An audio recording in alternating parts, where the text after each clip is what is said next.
Mateo 8, 23 al 27. Aleluya. Mateo 8, 23 al 27.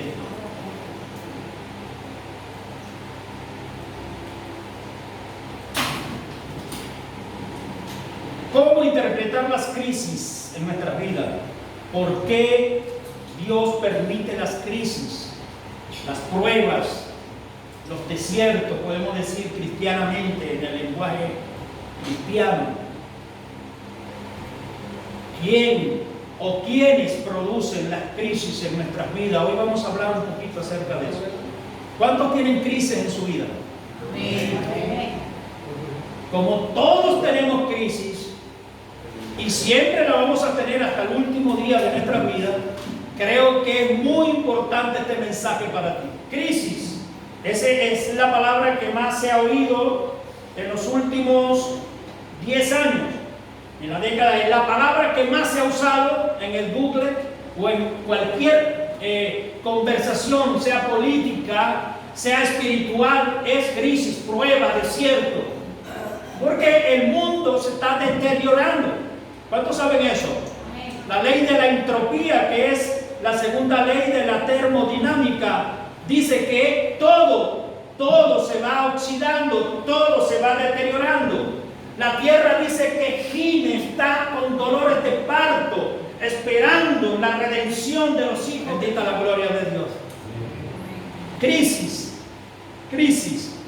Dice el diccionario de la Real Academia Española: situación dificultosa o complicada, cambio brusco en un estado, sea corporal, emocional o espiritual, cambios y procesos, ya sea de orden, una vez más, espiritual, físico o económico. Las crisis pueden venir cuando menos lo esperas y son inevitables. Pero es necesario que hoy nosotros aprendamos en que sí es verdad que van a venir, es verdad que son inevitables, pero también es verdad que si nosotros aprendemos a cómo conducirnos, a cómo manejar las crisis, a cómo interpretar las crisis, vamos a salir primeramente más rápido de ellas. Porque hay una promesa sobre ti y sobre mí, que Jesús dijo que Él nos dará mayor prueba, mayor crisis que la que podamos resistir. Y Él dará juntamente con la prueba, con la crisis, dará la salida. Esa es una promesa que está en ti y en mí. Amén. Entonces es necesario saber cómo manejar las crisis, cómo poderlas interpretar. Muchas veces decimos: Señor, pero ¿por qué? ¿Y por qué? ¿Y por qué? Y hemos dicho muchas veces, y mucha gente, muchos predicadores usan esto, pero es verdad que nosotros tenemos que cambiar esa forma de hablar y preguntarle al Señor no el por qué, sino el para qué. El para qué las crisis. Las crisis pueden venir por malas decisiones. Nosotros tomamos decisiones todos los días. Vivimos hoy consecuencias de lo que decidimos ayer. Y es verdad que somos humanos y es de humano el errar. Pero muchas veces nosotros estamos viviendo crisis por malas decisiones. Otras crisis vienen provocadas por el mismo infierno. Pero también otras, que es importante que tú lo sepas, son permitidas por Dios para formarnos, para hacer un proceso en nosotros, que ninguno de nosotros puede escapar del proceso de Dios. Nosotros como padres hacemos lo que podemos para crear un proceso en nuestros hijos, crearles disciplina, crearles, ¿verdad?, una educación, pero hasta dónde podemos.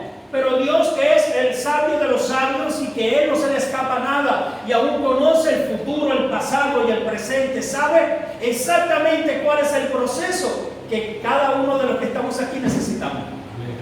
Por eso Él va de vez en cuando a pesar, va a medir, va a mirar la profundidad de nuestro ser para ver qué es lo que hace falta. Si nosotros necesitamos algo en nuestro matrimonio, va a poner una crisis, va a permitir una crisis Cuando hay algo, por ejemplo, en la honra en la cual estamos hablando, voy a poner una crisis para que aprendamos la honra. Uno a veces ora, ¿verdad?, para que nuestro matrimonio o para que tengamos paz, para que tengamos paciencia, y simplemente el Señor lo que manda es una crisis para que nosotros podamos fortalecernos, podamos nosotros desarrollarnos y crear un carácter en medio de la crisis y poder desarrollar el carácter que Dios quiere. Amén. ¿Me explico con lo que quiero decir? Amén. Mira, es como el conductor.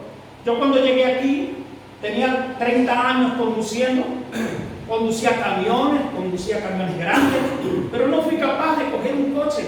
Duré 6 meses para poder coger un coche libremente y conducirlo. Porque no se trata solamente de conducir, también hay que manejar. Entonces las dos cosas van paralelamente. Y a veces en el cristianismo nosotros sabemos lo que es, por ejemplo, un coche. Sabemos encenderlo, sabemos arrancarlo, hemos estado con él. Pero me pasa como me pasa a mí, yo no sabía las señales de tráfico. De hecho, allá no es que no las haya, sino que no nos las enseñan. No sabía realmente un stop. Yo nunca llamé para un stop, y allá había stop, pero no sé si había, la verdad que no me acuerdo. Un serial paso, una raya continua, etcétera, etcétera. Entonces, son dos cosas que van paralelas. Así mismo es la crisis. Hoy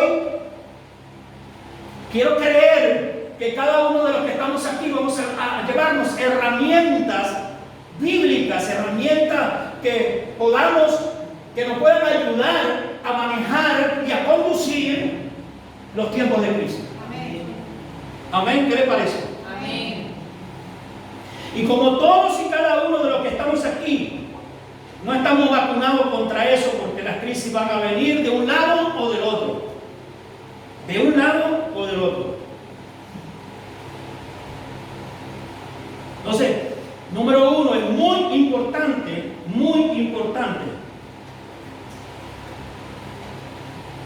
para manejar y poder saber conducirnos en medio de las crisis. Es determinante la forma en la que pensamos. La Biblia dice que si alguno está en Cristo, nueva, las cosas viejas. ¿Y por qué a veces decimos que yo soy así? Es que el Señor me aceptó así. Y si es verdad, el Señor te acepta tal igual, y a todos nos ha aceptado tal igual como venimos. Pero Él no quiere que sigamos como estamos, ¿verdad? Él quiere que crezcamos. Dice que hasta que todos lleguemos a la estatura de un varón perfecto, hecho a la semejanza de Cristo. Entonces tú y yo tenemos que colaborar con el Espíritu Santo y dejar ese orgullo en la gaveta, con candado, y así como los magos, con cadena, candado, y meterle soldadura. Porque si algo estorba la obra del Espíritu Santo, es el orgullo.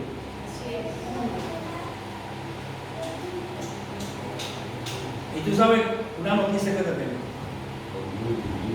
Todos los que estamos aquí somos orgullosos. Amén.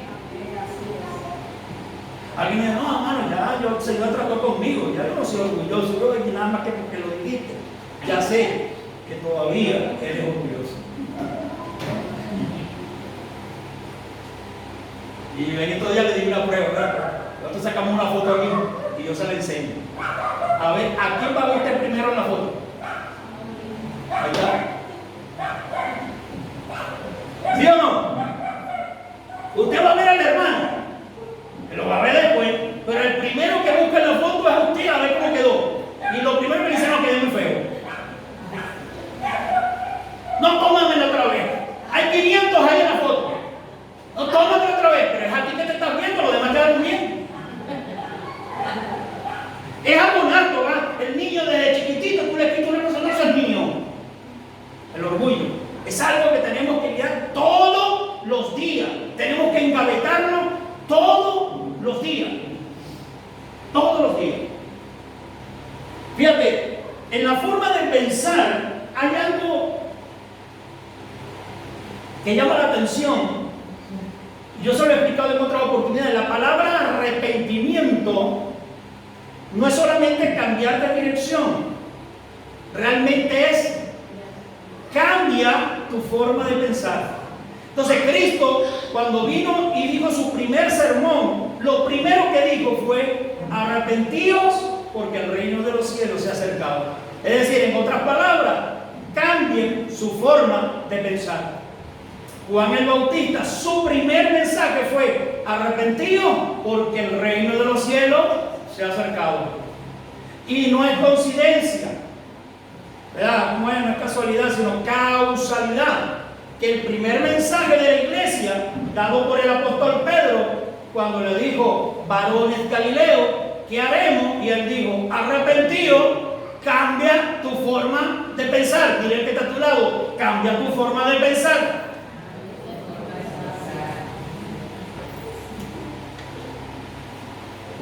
Ahora, cuando nosotros conocemos a Cristo y le entregamos nuestra vida al Señor, nuestro ser interior, el espíritu interior, nace de nuevo. Ahora, nuestra alma, es decir, nuestro hombre espiritual, pero ese ser que está dentro tiene una mente y piensa. Y por eso el apóstol Pablo dice que tenemos, fíjate que el apóstol Pablo doblaba su rodilla todos los días, dice, para que el Señor nos le diera a la iglesia sabiduría e inteligencia espiritual. Entonces, una cosa es tener inteligencia espiritual. Entonces, para poder interpretar las crisis, las pruebas, las luchas que nosotros tenemos el día a día, tenemos que aprender a pensar espiritualmente. No solamente físicamente. Tenemos que aprender a pensar. Y de hecho el Señor dijo en Proverbios 2:6, dice: porque Jehová da la sabiduría y de su boca viene el conocimiento y la inteligencia.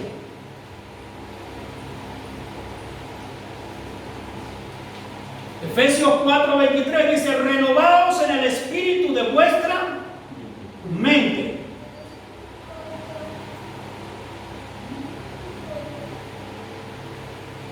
Es importante que tú y yo podamos renovar nuestra mente. ¿Y cómo se renueva eso, hermano?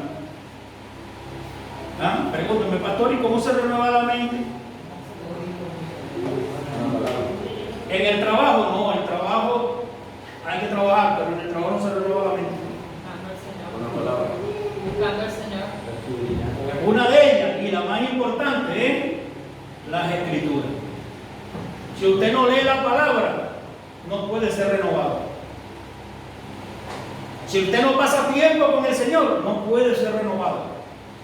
El libro de Hebreos dice que nuestros sentidos espirituales se van activando por el uso ¿de qué? De escudriñar las escrituras, de leer las escrituras, de escuchar la palabra, de congregarse, de no dejarse de congregar.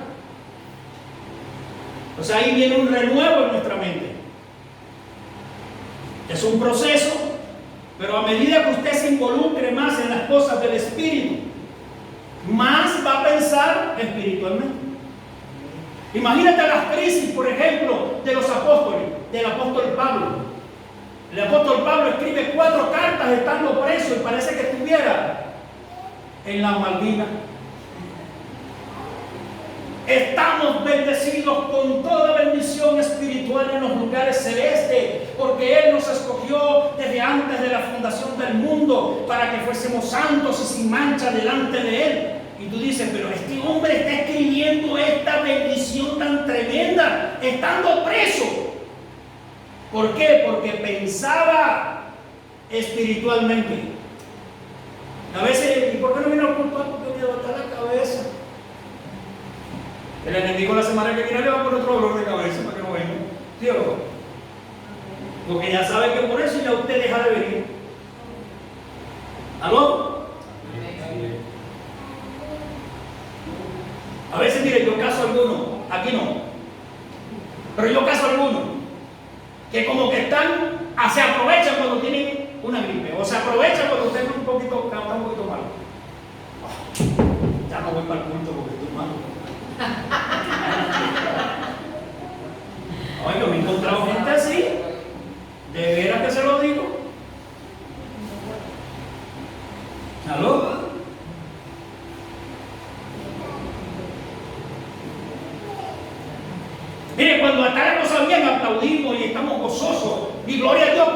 por los tiempos altos, los tiempos que está la cosa buena.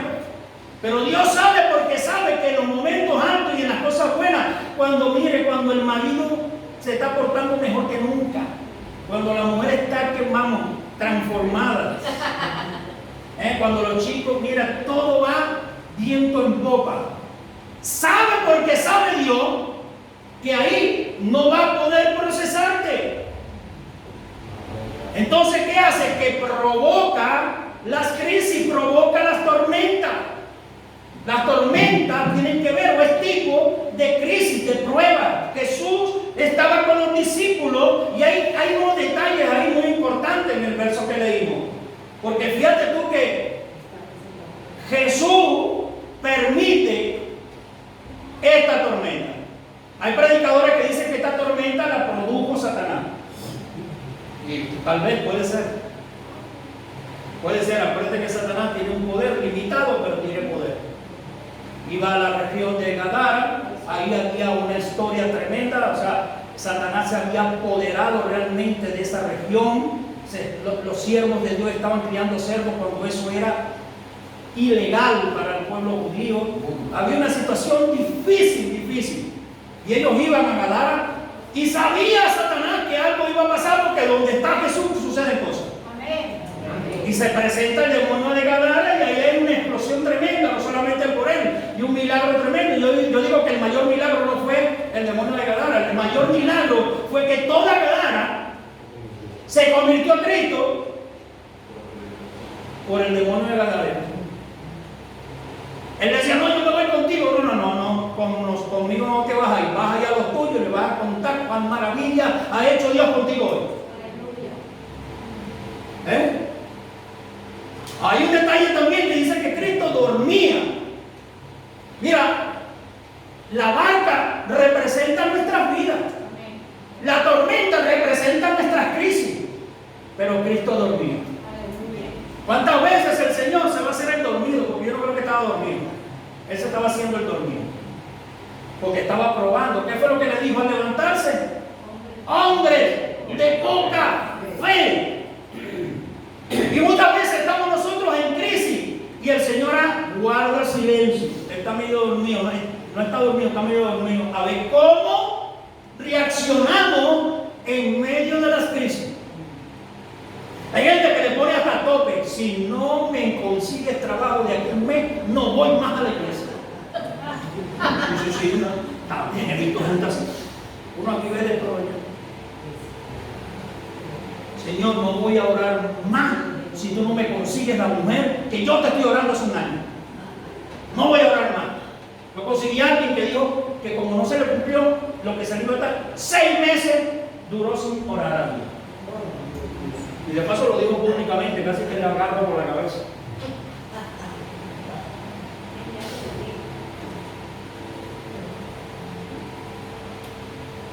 Pero es importante saber que Jesús está en tu barca.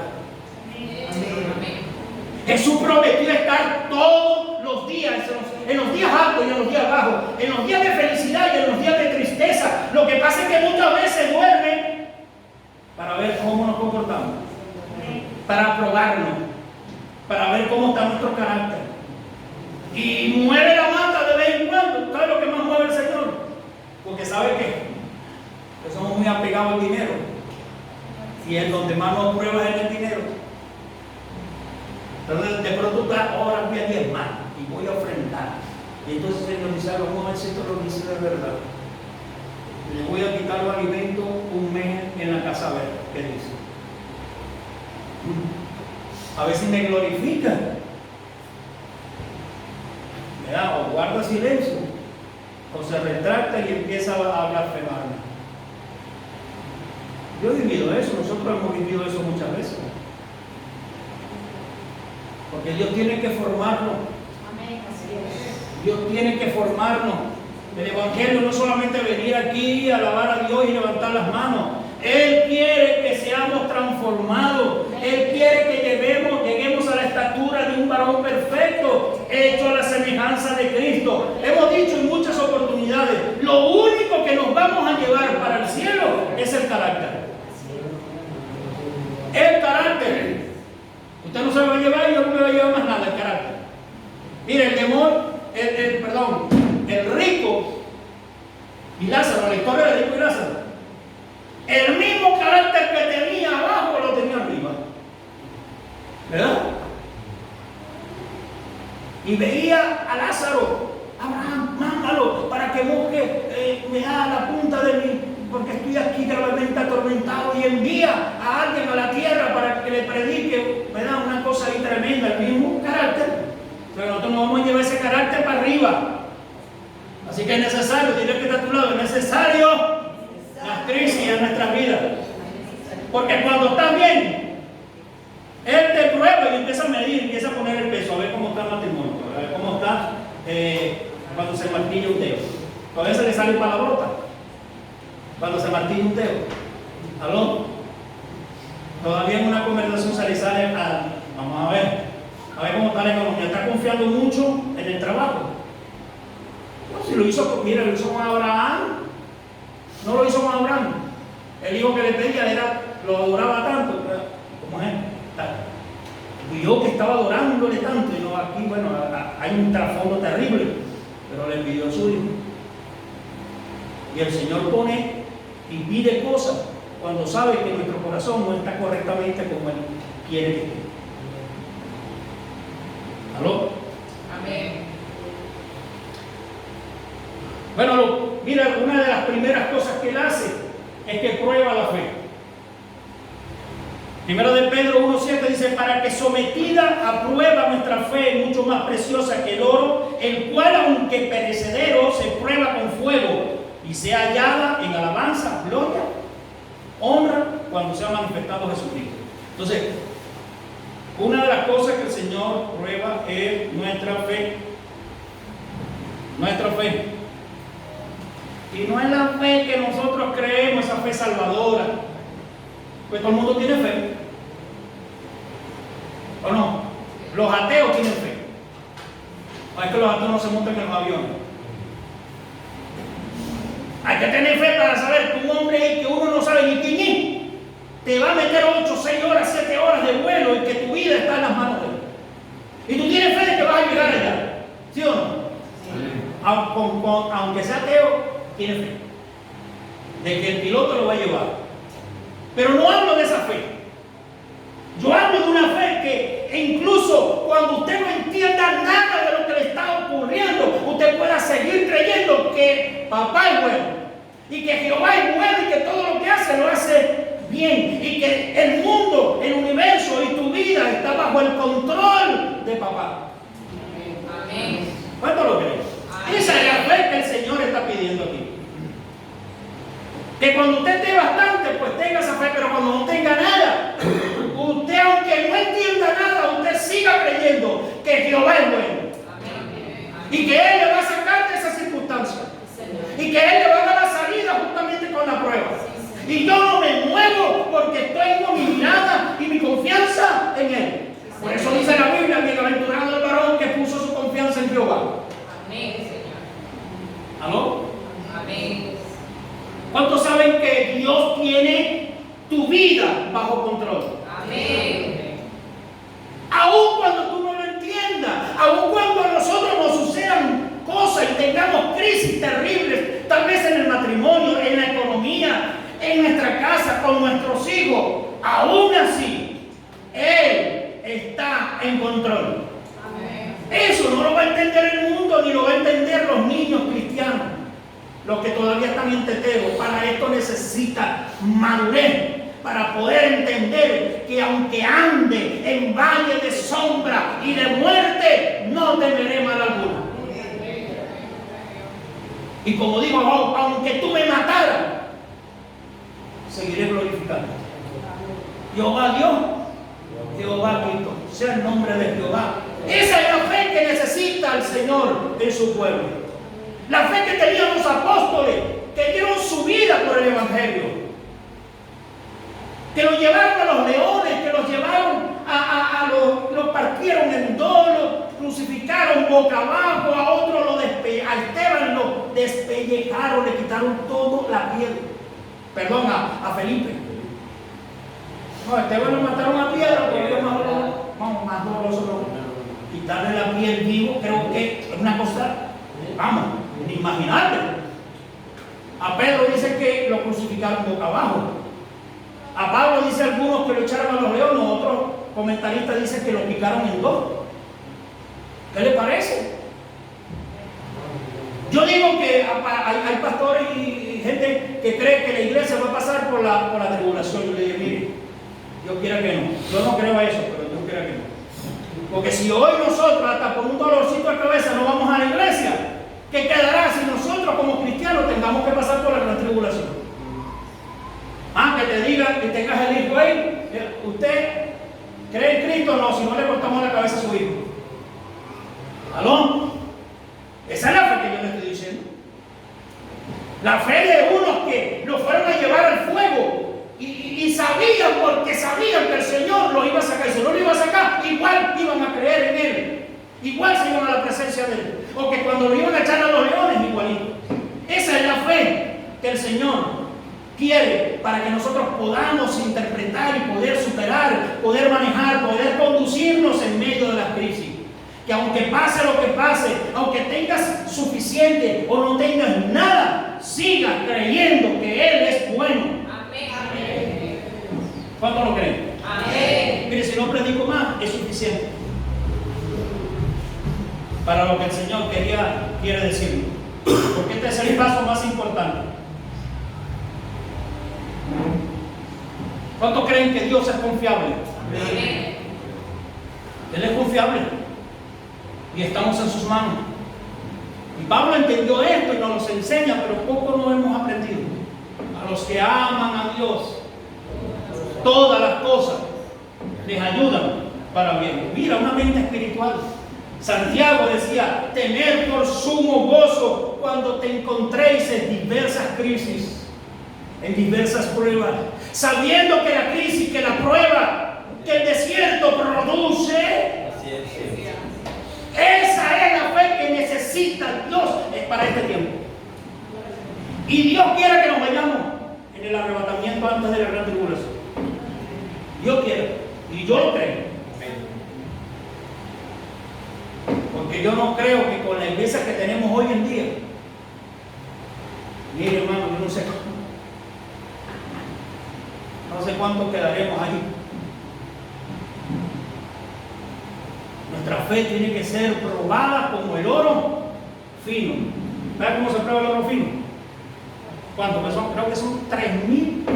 Alguno me corrige si 3.500, 3.200. ¿Cómo se llama la medida esa de fuego?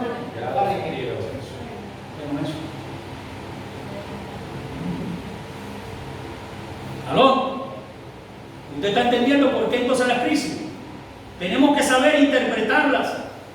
Tenemos que saber si esta crisis ha sido por una mala decisión. Y si es por una mala decisión, ir a los pies de Cristo, arrepentirnos y corregir ese fallo que hemos hecho.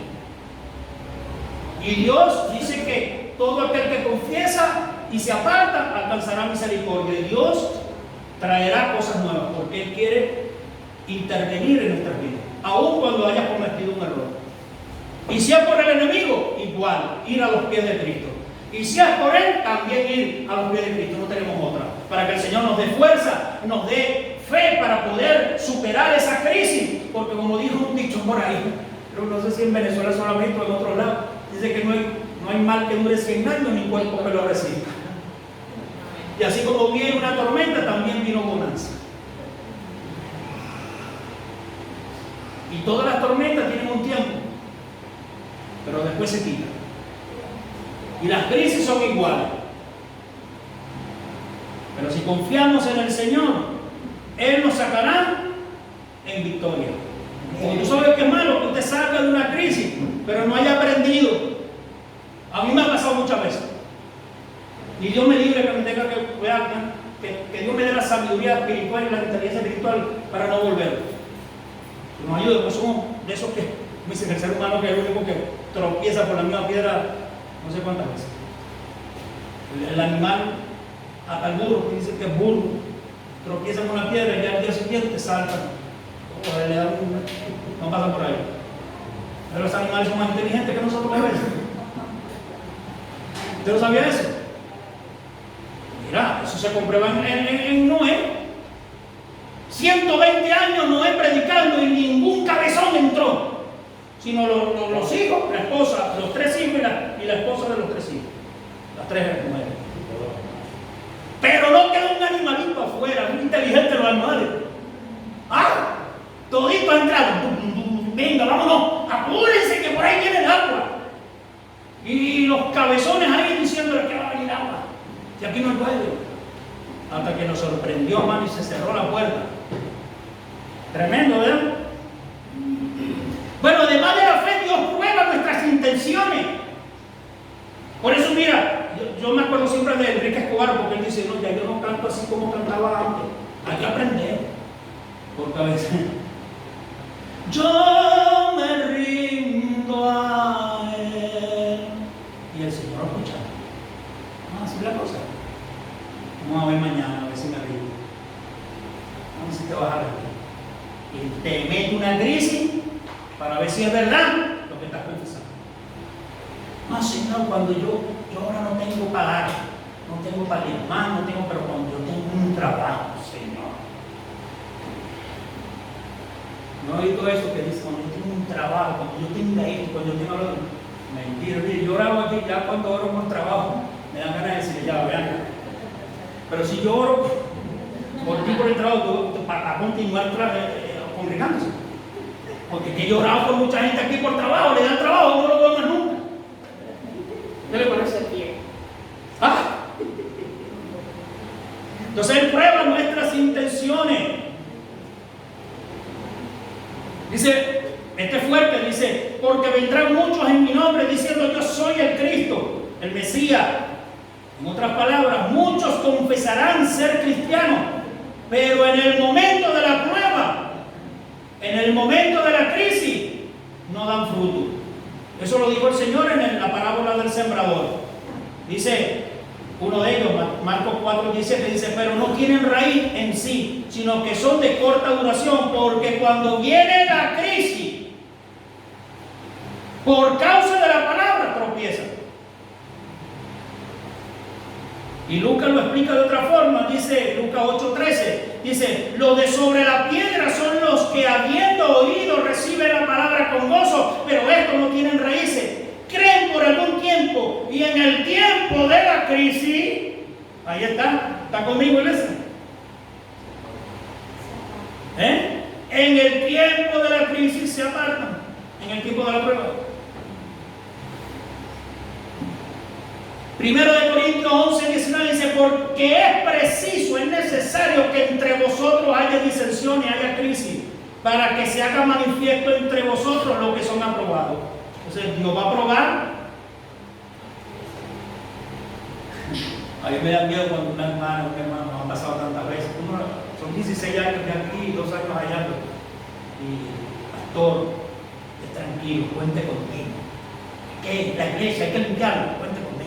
Yo ahora estoy, lo que sea, pastor, yo estoy a su orden. Porque sé que el Señor va a probar eso. Él va a probar eso. Va a probar las intenciones, a ver si son verdad o no. Y me ha pasado tantas veces.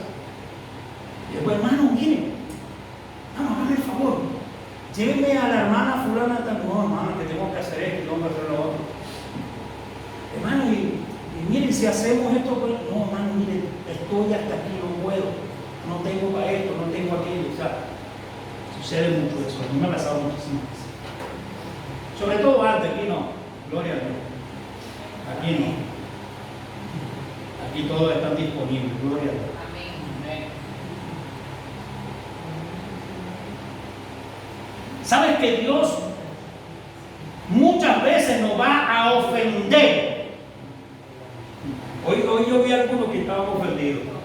Oro a Dios para que esto no se vaya con eso. Sí, porque ¿te acuerdas cuando el Señor estaba hablándole acerca, bueno, de un tema que era bastante difícil de entender? Y los discípulos le dijeron, Señor, tu palabra ofende. ¿Recuerdan? Y el Señor le dijo, Y ustedes que también se ofendieron, quieren irse ustedes también. Dice que después de esto, muchos de sus discípulos ya no andaban con él. Porque el Señor los prueba. Le dio de comer a 15,000 personas. Bueno, a 5,000, cuéntale por cabeza, no por hombre. Pues se contaban por hombre, ¿no? En aquel entonces. Pues por lo menos 20,000 personas pudieron haber ahí. Y el Señor con 5 panes y 2 peces les dio de comer a todos. Y las multitudes le seguían. ¿Se acuerdan? Eso está dentro de ese contexto. Y el Señor dijo, a ver por qué me están buscando. Me están buscando porque ayer les di de comer. Y se lanza una prédica que ofendió a la mitad por lo menos. Entonces muchas veces Dios va a permitir la ofensa para ver qué grado de madurez tienes en el momento para poder enfrentarla, para poder manejarla, para poder tener ese carácter idóneo. Pero por último, para que el Señor sea glorificado, para que el Señor sea glorificado. ¿Te recuerdan aquel ciego de nacimiento? Juan 9, de 1 a 3 dice, al pasar Jesús vio a un hombre, lo doy rapidito aquí, de todas maneras, eso yo lo edito bien, con el favor de Dios, y luego se lo entrego. Dice, al pasar Jesús vio a un hombre ciego de nacimiento y le preguntaron sus discípulos diciendo, Rabí, ¿quién pecó, este o sus padres para que haya nacido ciego? Respondió Jesús y le dijo, no es que pecó este ni sus padres, sino para que la obra de Dios se manifieste en él, para que Dios se glorifique en él. En Lázaro pasó lo mismo. Lázaro, Juan capítulo 11, verso 4, oyéndolo Jesús dijo, esta enfermedad no es para muerte, sino para la gloria de Dios, para glorificar a Dios, para que el Hijo se glorifique en el Padre y el Padre en el Hijo. Entonces muchas veces el Señor simplemente va a crear una crisis para glorificarse. Ahí está, mira, la crisis de la enfermedad de Tony. 2 enfermedades en una, 2 por una, en un solo tiro se la quitó. Podía ser que el Señor, pero ahora Él tiene testigo. ¿Quién le quita ese testimonio? Para toda la vida de que Dios lo sabe. Y así como ha hecho con nuestra vida. Para que haya una sanidad tiene que haber una enfermedad. Para que se glorifique en un matrimonio, algo tiene que haber una rotura, tiene que haber conflicto, tiene que haber una crisis. Entonces Dios crea o digamos permite la crisis para glorificar su nombre, para tener lo que hablábamos ahora, fe en la soberanía de Dios y para que confiemos en sus promesas. Jehová mi pastor. ¿Por qué nos preocupamos tanto por la comida, por el vestido? ¿Por qué? Esa es la preocupación de todos, ¿sí o no? ¿Estamos mal, hermano? Hay que reconocerlo, yo estoy mal. ¿Usted no se preocupa por la comida? ¿Quiénes de los que están aquí no se preocupan por la comida? Todos. Pero la Biblia, Jesús nos dejó esa enseñanza. No se preocupen por eso. Buscar primeramente el reino de Dios y la comida, el vestido, etcétera, etcétera. ¿Vendrá por? ¿Y qué hacemos nosotros? Al revés. Eso no quiere decir que no hay que trabajar. Eso no quiere decir que hay que buscarse la vida. No. Por favor, no estoy diciendo eso. Ni Jesús tampoco dijo nunca eso. Pero no podemos afanarnos por trabajar y trabajar y trabajar. Y nos metemos en cuenta, y nos metemos en otra, y volvemos, y vamos a trabajar 2 horas más, porque ahora hay que pagar el televisor, y ahora hay que pagar el nuevo teléfono, y vamos a más trabajo, y ahora hay que trabajar, mi amor, ahora tienes que trabajar tú también, los 2 trabajando, al tiempito, hasta el perro tiene que trabajar, para poder pagar las cuentas. Por el afán de Dios que las demás cosas vendrán por añadidura. Termino con esto. Filipenses 4:19 dice: mi Dios pues suplirá todo lo que os falta conforme a sus riquezas en glorias en Cristo Jesús. Es una promesa. Hay que estar más tranquilo. confiando en el Señor, esa fe en la soberanía de Dios. Dios, esto hay que ponerla ahí en la mesa. Esto que me está pasando, ¿qué pasó? Mi amor, ¿qué pasó? Decidimos mal, tomamos una mala decisión y por eso está viniendo esto. Señor, habla, meterse en oración y esperar respuestas de Dios. Si no, pues hay que reprender a Satanás, por si acaso. Tenemos toda autoridad sobre él. Y si no, ya usted sabe que viene de parte de Dios que ha permitido esa crisis. Entonces hay que inmediatamente poder interpretar. ¿Para qué, Señor? ¿Para qué tú estás permitiendo esta crisis económica? ¿Aló? Es la que más nos prueba. ¿Acaso que Dios quiere que nosotros tengamos escasez? No, pero Él quiere que confiemos en Él, que dependamos de Él. Y a ver, muchas veces estamos dependiendo de Él. Y es verdad que el sueldo y el trabajo y el fruto, pero no dependemos de la nómina. Esto es estoy hablando de mentes espirituales. No dependemos ni siquiera de nuestro trabajo, dependemos de Él. Y Él es el que proporciona el trabajo, el que proporciona la fuerza, el que pone y quita, etc. Vamos a orar a Dios. Cierre sus ojos.